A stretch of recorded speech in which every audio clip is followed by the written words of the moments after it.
तो आज हम लोग अपना ये न्यू सीरीज स्टार्ट करते हैं, मैथ्स कंसेप्ट सेंटर। नाम इसका इसलिए रखा है क्योंकि इस सीरीज़ में क्वेश्चंस तो हम लोग बनाएंगे ही, वहाँ तो ध्यान हम लोग का रहेगा ही, ज़्यादा ध्यान रहेगा कि क्वेश्चन से हम लोग क्या सीख सकते हैं। जो हमने बनाया है उसके पीछे कंसेप्ट क्या है, यदि ये प्रोसेस लगाया है तो यही प्रोसेस क्यों लगाया है, ये प्रोसेस ऐसा क्यों होता है, इसके पीछे कौन सा फंडामेंटल काम करता है, कंसेप्ट काम करता है। फ़ायदा इसका ये होगा तुमको कि यदि कोई क्वेश्चन नहीं आता है तो एक बार तुम उसको सीखोगे बनाना, कंसेप्ट जानोगे, तो उस तरह के क्वेश्चंस में आगे तुमको फिर कभी दिक्कत नहीं होगी। और चूंकि तुम कंसेप्ट समझोगे, कोई क्वेश्चन बना लिया तो एक क्वेश्चन समझ लिया, लेकिन तुम चूंकि कंसेप्ट समझोगे तो उसी से रिलेटेड या उसी तरह के क्वेश्चंस थोड़े से घुमा कर भी क्वेश्चन दिए हुए हैं, उसको भी तुम इजीली सॉल्व करोगे। ठीक है ना। तो ये हैं, ये भी सैनिक स्कूल के कैंडिडेट हैं। नंबर तो कितना कैलकुलेट किया हम लोगों ने आंसर की में 264। पहले 267 कैलकुलेट किया था हम लोगों ने। उसमें मैथ्स में 3 गलती हम लोगों ने मानी थी, तो एक इनका सही हो गया, जो गलत था वो सही हो गया, तो उसके नंबर्स बढ़ गए, तो वो 270 हो गया। लेकिन जनरल नॉलेज में कुछ ज़्यादा गलतियाँ हो गई, तो नंबर अल्टीमेटली 3 घट गया, तो वो आ गया 264।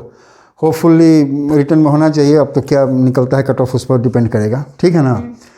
तो हम लोग एग्ज़ाम तो हो गया है, लेकिन अभी मिलिट्री स्कूल का एग्ज़ाम बचा हुआ है, और एग्ज़ाम आगे भी होते रहेंगे, और नॉलेज लेने का कोई टाइम नहीं होता है। ये एग्जामिनेशन में किसी कंपटीशन में हो जाने का मतलब ये नहीं है कि अब हमें पढ़ाई की ज़रूरत नहीं है। ठीक है ना। नॉलेज हमेशा काम देगा, ज़िंदगी में हमेशा काम देता है। तो ये जो मैथ्स कंसेप्ट सेंटर, ये जो सीरीज चालू किया है हमने, तो आज पहला दिन है, तो हम लोग एक हल्का सा क्वेश्चन, बहुत ईजी क्वेश्चन ले रहे हैं। और ये क्वेश्चन कोई और नहीं है, सैनिक स्कूल का जो एग्ज़ाम हुआ था उसमें ये क्वेश्चन पूछे हुए थे मैथमेटिक्स में, क्वेश्चन नंबर 36 था, सिंप्लीफिकेशन का क्वेश्चन था ये। ठीक है। ये फ्रैक्शंस का डिवीजन और मल्टीप्लिकेशन है।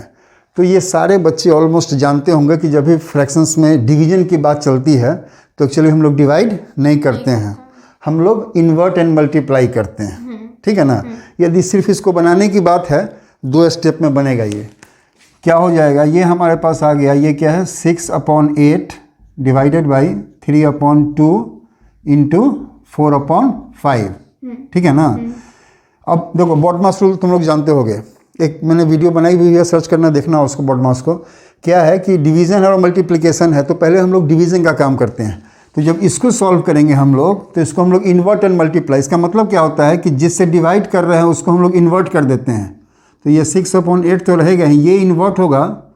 इन्वर्ट का मतलब होता है उल्टा कर देना। तो ये 3/2 है, उल्टा किया तो 2/3 हो गया। एंड मल्टीप्लाई, डिवीज़न के बदले में अभी मल्टीप्लाई हो गया।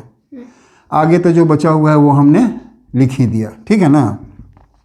क्या हो गया, ये 2 से 4 टाइम्स, 4 से ये 4 टाइम्स, क्या बच गया हमारे पास, सॉरी 3 से ये 2 टाइम्स, 3 से 6 2 टाइम्स, क्या बच गया 2 1 1 1 1 5, मतलब 2/5।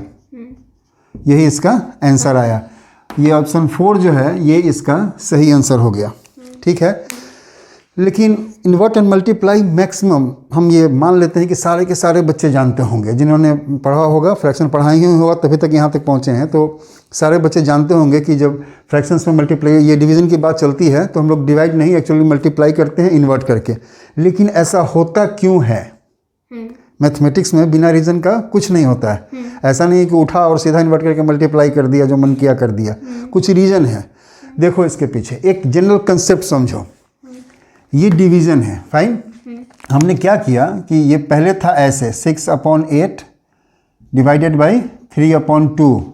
सेकेंड चीज़ देखो 6/8 2/3। ठीक है। ये अभी नहीं मानो कि ये दोनों चीज़ एक ही है, सब डिफरेंट। तुमको नहीं पता है ना कि अभी इसका रिजल्ट क्या आएगा। इसका रिजल्ट तो बहुत ईजी है, बना सकते हो। इसका रिजल्ट तुमको पता नहीं है अभी क्या आएगा, तो ये नहीं समझो कि अभी ये सेम है, अलग अलग ही मानो इसको। एक डिवीज़न और एक मल्टीप्लिकेशन है, फाइन। तो जब फ्रैक्शंस में डिवीज़न की बात चलती है तो इसमें एक जनरली डिवीज़न इज़ कंसिडर्ड, मतलब ये जो है डिवीज़न जो है और मल्टीप्लिकेशन, तो multiplication is considered easier than division. हम लोग मल्टीप्लिकेशन को ईजी मानते हैं फ्रैक्शंस में डिवीज़न के रिस्पेक्ट में। तो कहता क्या है इसके पीछे, इसका फंडा क्या निकला। ऐसे हम लोग इसको यदि फ्रैक्शंस के रूप में लिखें तो हम लोग इसको लिख सकते हैं 6/8। ठीक है। और नीचे आ गया 3/2, मतलब न्यूमरेटर में एक फ्रैक्शन और डिनोमिनेटर में दूसरा फ्रैक्शन। यही चीज़ हमने लिखा है फ्रैक्शंस के रूप में। फाइन। अब यहाँ पर तुम एक चीज़ कंसीडर करो कि किसी तरह यदि डिनोमिनेटर में 1 हो जाए, तो 1 से डिवीजन मतलब जो ऊपर वाला फ्रैक्शन रहेगा वही आंसर आएगा हमारे पास। तो इसको यदि 1 कर दिया जाए तो हमारा ये कैलकुलेशन जो है थोड़ा इजी हो सकता है। फाइन। तो 3/2 1 कैसे होगा? उसके रेसिप्रोकल से मल्टीप्लाई करने पर। रेसिप्रोकल एक दो चीज़ है, एक ही चीज़ का दो नाम है एक्चुअली। रेसिप्रोकल होता है और एक होता है मल्टीप्लिकेटिव इनवर्स।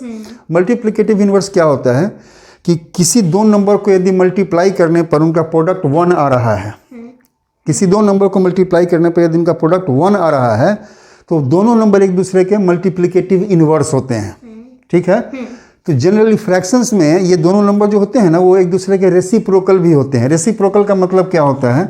इन्वर्ट करने के बाद रेसिप्रोकल मिलता है। जैसे ये 3/2 है तो इसका रेसिप्रोकल हो जाएगा 2/3।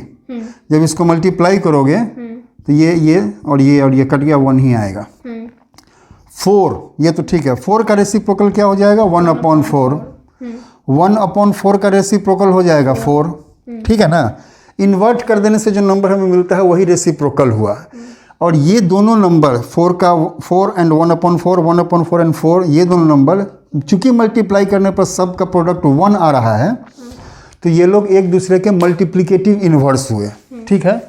तो यदि नीचे जो डिनोमिनेटर में जो फ्रैक्शंस हैं, यदि इस फ्रैक्शन को इसके मल्टीप्लिकेटिव इन्वर्स से हम मल्टीप्लाई कर दें तो हमें इस होल डिवीजन के डिनोमिनेटर में जो डिवाइज़र है वो 1 हो जाएगा। हम लोग वही काम करते हैं। इसका मल्टीप्लिकेटिव इन्वर्स या रेसिप्रोकल जो कह लो वो हो गया इसका 3/2 का 2/3। फाइन। अब यदि इस होल फ्रैक्शन की बात करो तो हमने नीचे डिनोमिनेटर में तो एक चीज़ से मल्टीप्लाई कर दिया। जब मल्टीप्लाई कर दिया तो जो ओरिजिनली हमारे पास फ्रैक्शन था उसकी वैल्यू चेंज हो गई। ठीक है ना। अभी यदि लिखा हुआ है 3/8 और हमने नीचे में यदि 2 से मल्टीप्लाई कर दिया तो जो 3/8 फ्रैक्शन है इसकी वैल्यू चेंज हो गई। हम लोग ऐसा नहीं कर सकते हैं, वैल्यू थोड़ी चेंज करना। हम लोग कोई कैलकुलेशन करेंगे लेकिन उसकी वैल्यू चेंज नहीं कर सकते हैं हम लोग। ऐसा तो नहीं कि जो मन किया मल्टीप्लाई किया, डिवाइड किया और जो चाहा सो रिजल्ट ले लिया। तो इसकी वैल्यू चेंज ना हो इसके लिए जो हमने डिनोमिनेटर में 2 से मल्टीप्लाई किया है तो इसके न्यूमरेटर में भी हम लोग 2 से मल्टीप्लाई करेंगे। अब ये कितना आ गया हमारे पास? ये आ गया 6/16। तो ये फ्रैक्शन और ये फ्रैक्शन एक ही है, इक्विवेलेंट फ्रैक्शन है दोनों। ठीक है ना। वैल्यू चेंज नहीं की हमने। तो सेम चीज़ यहाँ पर भी इम्प्लीमेंट होगा। यहाँ पर हमने जिस चीज़ से मल्टीप्लाई किया ठीक उसी चीज़ से ऊपर भी मल्टीप्लाई करेंगे। अब हमारे पास क्या आ गया सो देखो, ये और ये कट गया, ये और ये कट गया। ये तो हमने 1 लाने के लिए किया ही था। हमारे पास बचा क्या? 6/8 इंटू 2/3/1। 1 से डिवाइड करने का मतलब जो डिविडेंड है वही हमारा आंसर हो जाएगा। कहने का मतलब ये हो गया 6 इंटू 8 6/8 इंटू 2 इंटू 3 2/3। फाइन। ये वही चीज़ आ गया जो हम इन्वर्ट एंड मल्टीप्लाई के बाद लाते हैं। कहने का मतलब इस चीज़ को सीधे हम लोग यहाँ ले आते हैं। ये सारी चीज़ जो मेन कंसेप्ट है ये हम लोग स्किप कर जाते हैं कि नहीं इसकी ज़रूरत हमें नहीं है। जबकि मेन जो फंडा है इसके पीछे कैसे ये इन्वर्ट और मल्टीप्लाई होता है, इसके पीछे जो रीज़न है वो यही है कि हमने इसको इन्वर्ट किया, मल्टीप्लाई किया। क्यों? क्योंकि फ्रैक्शन से बात में multiplication is considered easier than division. तो हमने ऐसा कुछ रूल लगाया कि जो नीचे में डिनोमिनेटर है वो 1 हो जाए। हमने 1 करने के लिए उसको मल्टीप्लाई किया उसके रेसिप्रोकल से, सेम चीज़ को ऊपर भी मल्टीप्लाई किया, ये 1 चला गया और हमारे पास जो आया वो जब देखोगे तो ये चीज़ ऐसा हो गया। हम लोग सीधे यहाँ से यहाँ जंप कर जाते हैं और लिखते हैं इन्वर्ट एंड मल्टीप्लाई। इसी को हम लोग लिख देते हैं इन्वर्ट एंड मल्टीप्लाई। ठीक है ना। तो ये हम लोगों ने जाना कि इन्वर्ट एंड मल्टीप्लाई क्यों होता है। क्वेश्चन तो हमने बनाया ही बनाया और इन्वर्ट एंड मल्टीप्लाई का जो बेसिक फंडा है क्यों होता है ऐसा, ये भी हम लोगों ने समझा। अच्छा, ये तो 2 फ्रैक्शंस की बात है। एक चीज़ और बताते हैं, ध्यान से सुन। देखो, एक यदि होल नंबर है 4 और इसको हम डिवाइड कर रहे हैं 1/2 से, इसमें क्या होगा। कोई टेंशन नहीं है, इसमें भी हम लोग वही रूल अप्लाई करेंगे जो इसमें किया था। जनरली तुम्हारे हिसाब से ये क्या हो जाना चाहिए, रूल के हिसाब से ये 4 × 2/1 इन्वर्ट कर दिया इसको, ये हमारे पास आ गया 4 × 2 8/1 = 8। ठीक है, लेकिन ये हमने कर दिया, ये कैसे होगा इससे यहाँ देखो 4/1/2 यही हुआ ना। इसको 1 करना है, डिनोमिनेटर को 1 करना है, तो इसके रेसिप्रोकल से इसको मल्टीप्लाई किया, इसका रेसिप्रोकल उल्टा कर दिया। सेम चीज से ऊपर भी मल्टीप्लाई करेंगे तो 2/1 क्या आ गया हमारे पास, ये 4 × 2/1 मतलब 8, और नीचे में ये सारा का सारा कट गया, ये 1 हो गया, नीचे में होल 1 आ गया, ये हमारे पास 8 आ गया। ठीक है ना। तो मैथमेटिक्स के जो रूल्स हैं वो इक्विवेलेंटली सारे जगह इंप्लीमेंट होते हैं। यहाँ पे जो नॉर्मल मल्टीप्लिकेशन है तुम यदि देखोगे उसमें भी ये इंप्लीमेंट होता है। हम लोग उसको चूंकि 4 को डिवाइड करना है 2 से, इजी है हम लोग कर देते हैं, लेकिन उसमें भी यदि ये तुम रूल अपना कर देखोगे तो उसमें भी ये अच्छी तरह से काम करेगा। ठीक है ना। तो ये हम लोगों ने जाना कि इन्वर्ट एंड मल्टीप्लाई। आज जो हम लोगों ने सीखा वो यही सीखा, ये नहीं कि क्वेश्चन बनाने के लिए आए थे। आज हम लोगों ने सीखा कि इन्वर्ट एंड मल्टीप्लाई जो रूल हम लोग इम्प्लीमेंट करते हैं वो क्यों करते हैं, इन्वर्ट एंड मल्टीप्लाई आखिर हो कैसे जाता है। ठीक है ना, यही नॉलेज और यही कंसेप्ट आज हम लोगों ने इस क्वेश्चन में सीखा। कल की डेट में फिर हम लोग एक नया क्वेश्चन लेकर आएंगे या एक नया टॉपिक लेकर आएंगे, और उसमें क्या कंसेप्ट छुपा हुआ है, वो क्यों ऐसे होता है, इसको हम लोग समझेंगे। ठीक है, चलें, ओके।